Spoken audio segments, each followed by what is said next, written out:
อันยองค่ะทุกคนยินดีต้อนรับเข้าสู่ช่องของเรานะคะหลังจากที่หายไปหลายวันเนาะช่วงนี้เราก็ไม่ค่อยได้สั่งของเนาะนอกจากรออัลบั้ม YG จากไทยเนาะก็วันนี้นะคะเราก็มีพัสดุ3ชิ้นด้วยกันนะคะก็ไป Subscribe ช่องเราด้วยนะคะข้างหลังเนาะพัสดุ3ชิ้นนี้จะมีชิ้นหนึ่งเป็นชิ้นที่แรกนะคะอีก2ชิ้นเป็นที่ซื้อมานะคะก็เดี๋ยวไปดูกันเลยว่าเราซื้ออะไรมาบ้างเนาะไปดูกันเลยมาเริ่มที่ชิ้นแรกก่อนนะคะจะเป็นกล่องเนาะก็น่าจะเป็นกล่องที่ถูกใช้แล้วนะคะก็เป็นการ์ดที่เราแลกนะคะมาดูกันจะเป็นการ์ดใคร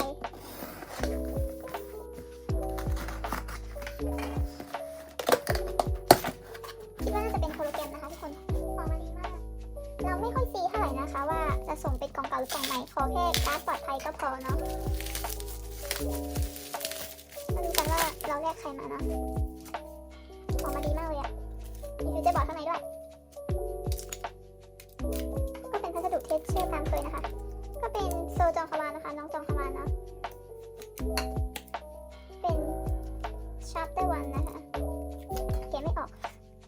ปัญหาคือแกะไม่ออกเขาแพ็คยังไงเนี่ยแกะไม่ออกแกะยากมากเกือบเข้า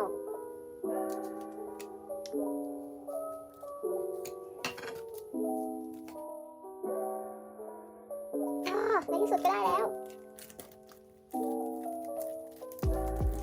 โอ้โหพอดีการ์ดพังนะคะพอจะแกะได้การ์ดพังก่อนno พังหมดนี่นะคะเป็นน้องจองฮาวานเป็น chapter 1นะคะนี่หอมมากเลยมาชิ้นที่2แล้วค่ะเป็นชิ้นที่ซื้อมานะคะสั่งจากพี่ที่รู้จักเป็นโฟโต้การ์ดนะคะเป็นพี่ที่เป็นชื่อเมย์เหมือนกันเนาะพี่เขาเมย์ฮารุโตะนะคะก็สนิทกันนะก็ซื้อกับเขาบ่อยนะคะเป็นโฟโต้การ์ดมาดูกันว่าจะได้เป็นการ์ดใครซึ่งอีกซองนึงก็มาจากเขาเหมือนกันนะคือเรามาสั่งอันนี้ทีหลังก็เลยต้องแยกกันส่ง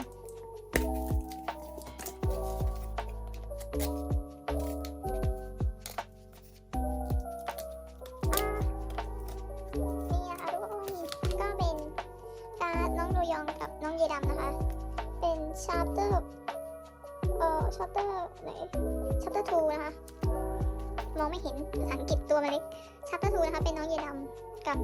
โดยองใบนึงจะเป็น the first นะคะเป็นใบสแกนไม่ใช่ใบสแกนไม่ใช่ใบสแกนแล้วก็จะเป็นการ์ดธรรมดาเนาะน่ารักมาก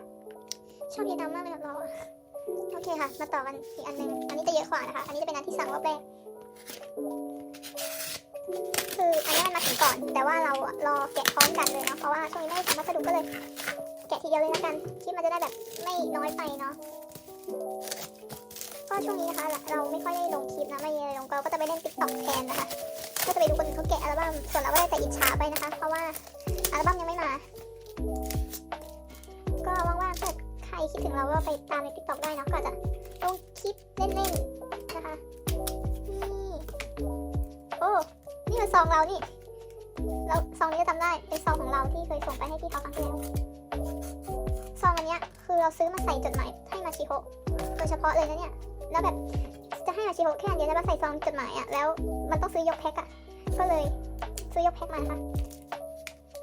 แต่ตอนนี้ซองมันก็หมดแล้วมันมี50กว่าซองมั้งแพ็คนึงแต่ว่าใช้ให้มาชิโฮะแค่ซองเดียวเอง